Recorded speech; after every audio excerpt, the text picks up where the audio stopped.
अच्छा अतिक्रमण है। अच्छा तो अतिक्रमण को मुक्त कौन कराएगा? इसको लिखित कौन देगा?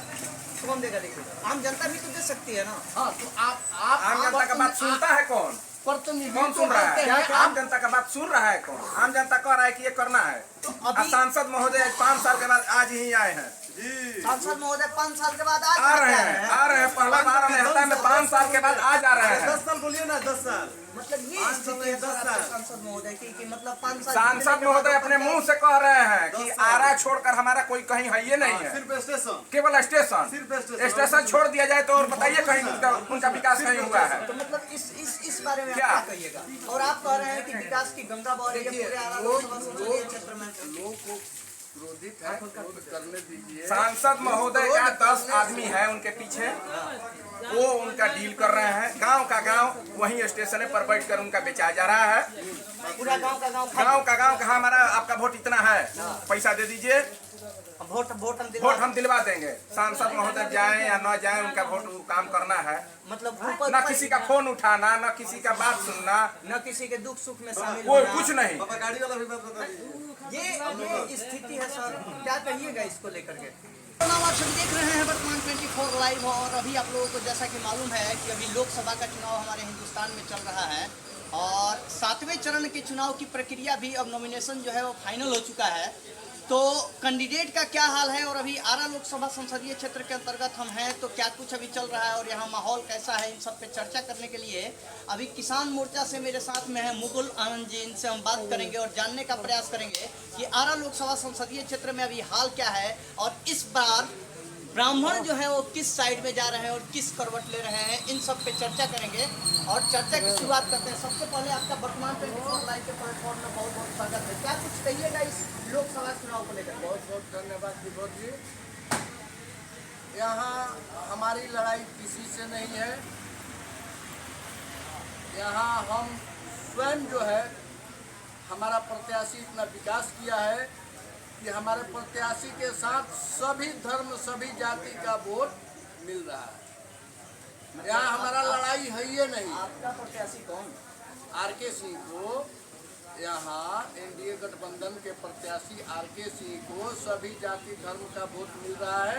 यहाँ हमें किसी से लड़ाई नहीं। इधर आर.के. सिंह के अगेंस्ट में जो माले से कैंडिडेट है भाजपा माले से रामा प्रसाद जी, वो 10 साल का 20 साल का आर.के. सिंह से क्या कुछ कहिएगा इसमें? 10 साल में एक भी गांव ऐसा नहीं है, एक भी गली ऐसा नहीं है कि जिस गांव में हमारे सांसद महोदय का काम न गया हो। आरा स्टेशन को सौंदर्यीकरण से लेकर हाई मास्क लाइट से लेकर हर चीज से उपलब्ध करा दिया गया। अभी तीनों प्रखंड में पड़ाव मैदान की स्थिति जो खराब है, अभी उसको लेकर के आचार संहिता के एक दिन पहले आर.के. सिंह जी के द्वारा उसका भी जीर्णोद्धार और शिलान्यास को लेकर के किया गया। ये तो पहले भी हो सकता था। जी हो सकता था, लेकिन हमारे पास समय का अभाव था।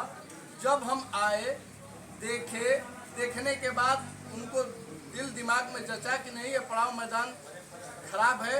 जनता आवाज़ उठाई, जनता की आवाज़ को सुनकर उसमें आज भी जनता के बीच से ये सवाल आ रहे हैं क्या कि जो स्टेट के अफसर हैं वो जनता के बीच में रहते ही नहीं है। जनता के बीच में रहते हैं। कोई बताइए ऐसा नेता जो आपके खेत में हल चलाने आता है?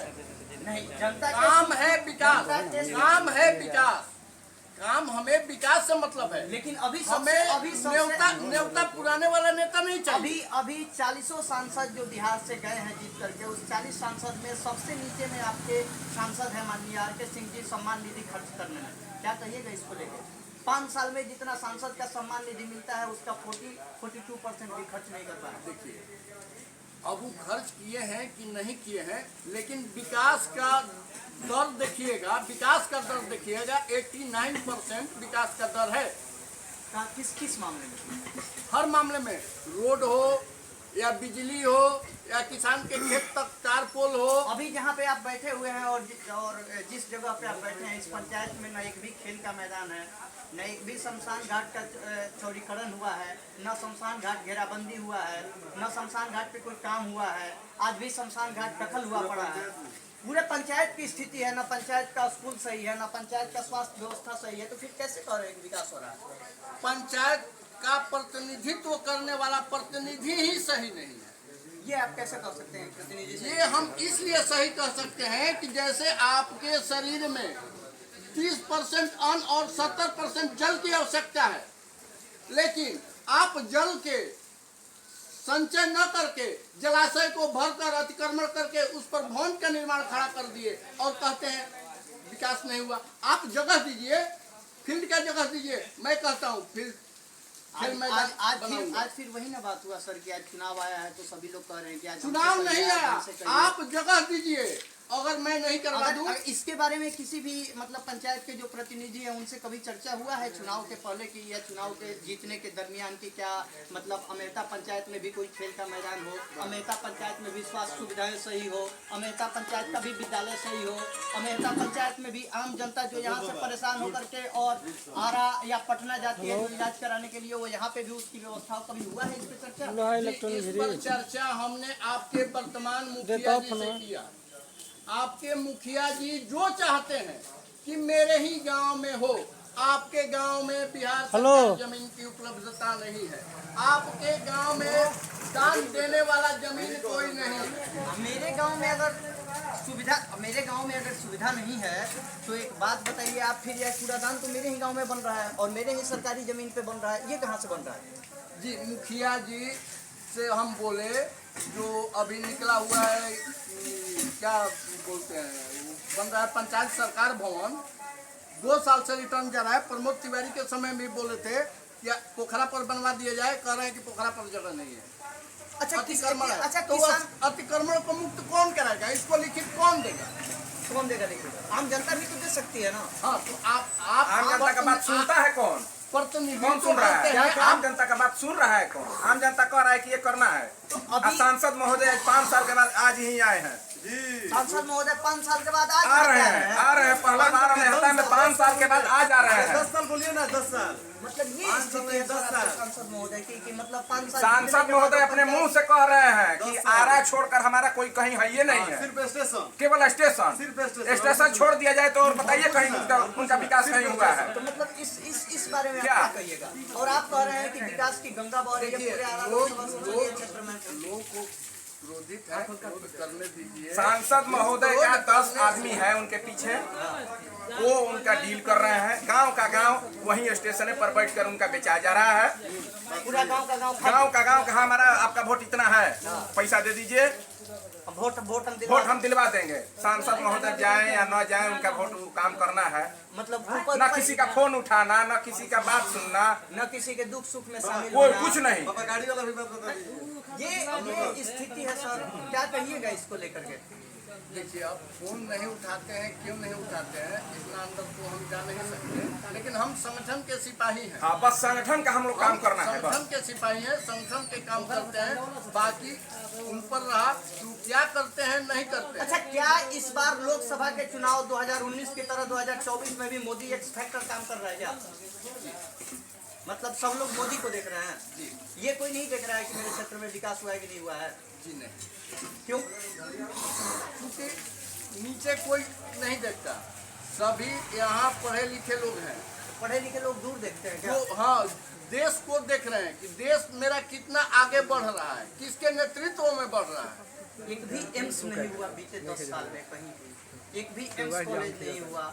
यहाँ बक्सर में जो एम्स मिलना भी था वो भी बीजेपी के सांसद माननीय अश्विनी कुमार चौबे जी के द्वारा भागलपुर ट्रांसफर कर दिया गया। आपके यहाँ जगह ही नहीं है, आप जगह तो दीजिए। अब फिर अभी यही तो बात है ना कि अभी चुनाव आया है तो जगह का डिमांड हो रहा है सर। नहीं, कभी भी आप जगह तो दीजिए, जगह देकर चयनित कीजिए। आप तो जितना जगह बच रहा है जलाशय को भी अतिक्रमण करके उसमें घर बना दे रहे हैं। अभी आप उधर कैमरा घुमाइए जी, अभी सामने देखिए, जलाशय को अतिक्रमण करके अभी बिल्डिंग भवन तैयार हुआ है। तो ये तो आप ये एक इंच छोड़ना नहीं चाहते हैं और सरकार पर उंगली उठाते हैं। नहीं, ये सरकार का काम है कि जो भी उसका जमीन अतिक्रमण किया है वो अतिक्रमण साफ करे। रोड बनने के क्रम में अतिक्रमण साफ होता है कि नहीं? आप ये सरकार पर मत उठाइए, फिर हम सरकार अपना काम कर रहा है, लेकिन अच्छा, सरकार काम कर रहा है। आप यहाँ रहते हैं ना, यहाँ का सिस्टम आप जानते हैं ना, आपकी जवाबदेही होगी। आप रिपोर्ट पहुँचाइए कि मेरे जलाशय को अतिक्रमण कर, मेरे जलाशय को बाधित कर, इस जलाशय से हजारों एकड़ जमीन की सिंचाई होती है, पटवन होती है, इस जलाशय को अतिक्रमण कर उसमें भवन का निर्माण कर दिया जाता है। अच्छा एक बात बताइए, आप तो किसान, आपको बताना चाहिए ना। आप किसान संगठन से हैं। अभी इस बार जितने भी मेहता पंचायत और इसके अगल बगल के जितने भी गांव हैं जहां पे किसान लोगों को आगजनी से बहुत ज्यादा क्षति पहुंचा है, उसके लिए आप क्या कर रहे हैं? आगजनी से क्षति पहुंचा है तो आगजनी कोई किसान नहीं किया है, कोई लड़का जाकर माचिस बारकर और साइड में खड़ा होकर ड्रामा देख रहा है। तो आप ही हमारे घर का बच्चा है, तो मतलब इस बार भी आप अपने बच्चे पर ध्यान नहीं देते हैं। आप खाए, खराटा मारने लगे, घर में सो गए, मेरा बच्चा कहाँ जा रहा है, आप ध्यान नहीं दे रहे हैं। तो मतलब इस बार किसान के आप नेता हैं, किसानों की समस्याओं का सुनना और उसका निपटारा करना ये आपका काम है और आपकी दायित्व भी है, तो उसको लेकर के आप क्या कर रहे हैं? बिल्कुल दायित्व है, लेकिन कोई मेरे पास आया नहीं। मेरे गांव में जला तो अंत में क्या अपील करिएगा जितने भी दर्शक मुझे आपको देख रहे हैं? हम यही कहेंगे कि कमल खिलाइए।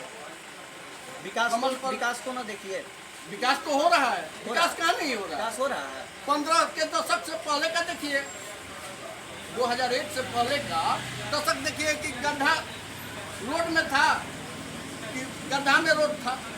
और आज का विकास देखिए, हर गांव में आप 4 व्हीलर लेकर, बाइक लेकर जा सकते हैं। हर गांव में बिजली है, फ्री का राशन, फ्री का आवास, फ्री का शौचालय, फ्री का डिलीवरी, फ्री का पैसा। एक मिनट, आप फिर भी कहते हैं संविधान बचाओ, लोकतंत्र बचाओ, विकास नहीं हो रहा है। कैसा विकास नहीं हो रहा है भाई? अरे तो आप ही के ना बीजेपी के नेता कह रहे हैं कि अगर फ्री 400 का पढ़ाई, आप ही के बीजेपी के नेता कह रहे हैं ना कि अगर 400 पार की संख्या होगी तो हम संविधान में परिवर्तन करेंगे। जी लिखा हुआ था, लिखा हुआ था 14 वर्ष तक के लिए संविधान बना था कि 14 वर्ष के अंदर अगर सुदृढ़ नहीं होगा तो संविधान में संशोधन किया जा सकता है। 7वें चरण में चुनाव है, 1 जून को चुनाव होना है, तो क्या कुछ अभी ये तो जनता डिसाइड करेगी। जनता के बीच में मुद्दा क्या रहेगा इस बार वोटिंग करने का, ये तो जनता खुद समझदार है, तो उनको पता है कि उनको विकास के नाम पे वोट करना है, बेरोजगारी के नाम पे, शिक्षा के नाम पे, स्वास्थ्य के नाम पे, या सिर्फ चेहरा देख के वोट करना है, ये तो आम जनता डिसाइड करेगी। तो ये सारी बातें हैं और इन्हीं सब बातों को ध्यान में रखते हुए मैं विभोर कुमार तिवारी आप सभी का धन्यवाद करता हूँ। जय हिंद, जय भारत।